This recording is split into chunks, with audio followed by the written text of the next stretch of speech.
Manusia, hewan maupun tumbuhan, sebagai makhluk hidup, kita perlu oksigen untuk hidup. Waktu bernafas, kita mempunyai organ-organ yang bekerja sama dan membentuk sistem organ yang bekerja mengatur oksigen yang ada di lingkungan hidup sampai pada setiap sel yang kita butuhkan. Oksigen ini tidak tersedia di dalam tubuh makhluk hidup. Kita mendapatkan oksigen dari lingkungan sekitar kita.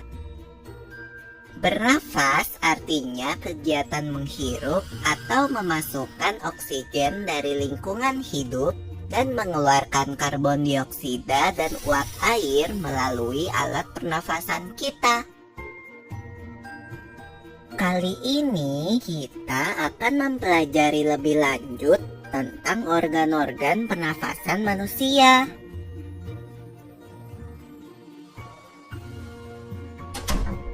Lula, kamu tahu enggak kalau alat pernafasan kita terdiri atas hidung, pangkal tenggorok atau laring, batang tenggorok atau trakea, cabang batang tenggorok atau bronkus, dan paru-paru.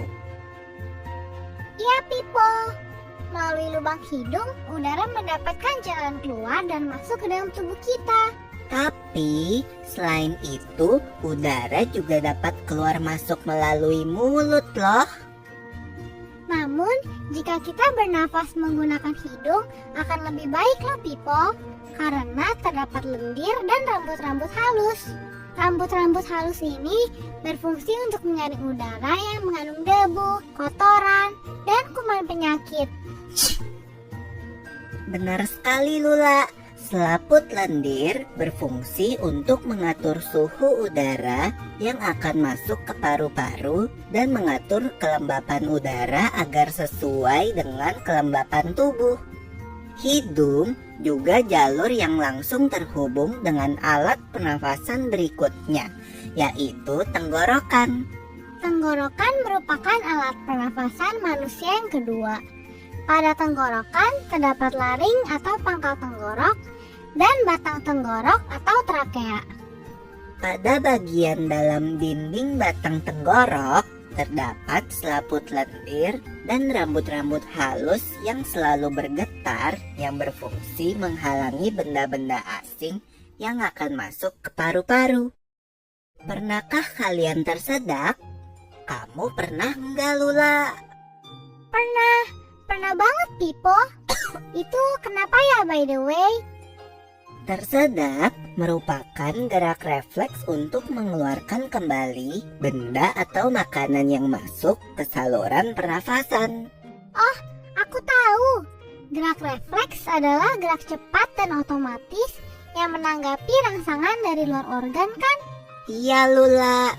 Kemudian pangkal tenggorok yang disebut juga laring menghubungkan hidung dengan batang tenggorok atau yang biasa disebut trakea. Pada ujung trakea terdapat bronkus, yaitu percabangan yang menghubungkan trakea dengan paru-paru kiri dan kanan. Paru-paru terletaknya di dalam rongga dada, kan, Pipo? Jika kita menghirup udara, maka udara masuk ke paru-paru. Lalu kemana lagi ya? Melalui bronkus menuju cabang dari bronkus yang disebut bronkiolus dan berujung pada gelembung paru-paru yang juga disebut dengan alveolus. Pada alveolus ini kan yang terdapat pembuluh darah, di mana terjadi pertukaran gas oksigen dengan karbon dioksida.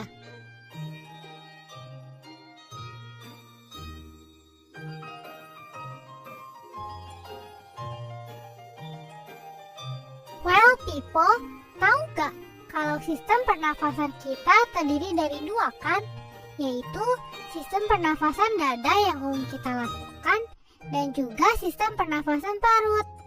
Jelasin dong, Pipo, apa sih perbedaan detailnya?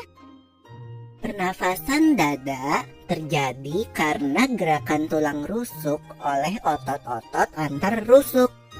Pengambilan udara terjadi saat otot antar rusuk berkontraksi atau mengerut, sehingga tulang rusuk terangkat ke atas, menyebabkan rongga dada dan paru-paru membesar. Oh begitu, berarti pengeluaran udara terjadi saat otot antar rusuk berelaksasi atau mengendur. Saat itu, tulang rusuk turun ke posisi semula, menyebabkan rongga dada dan paru-paru mengecil kan? Ya, benar sekali. Lalu menurut kamu, bagaimana dengan pernafasan perut kita, Lula? Aku belum yakin banget sih, Pipo. Jelasin dong.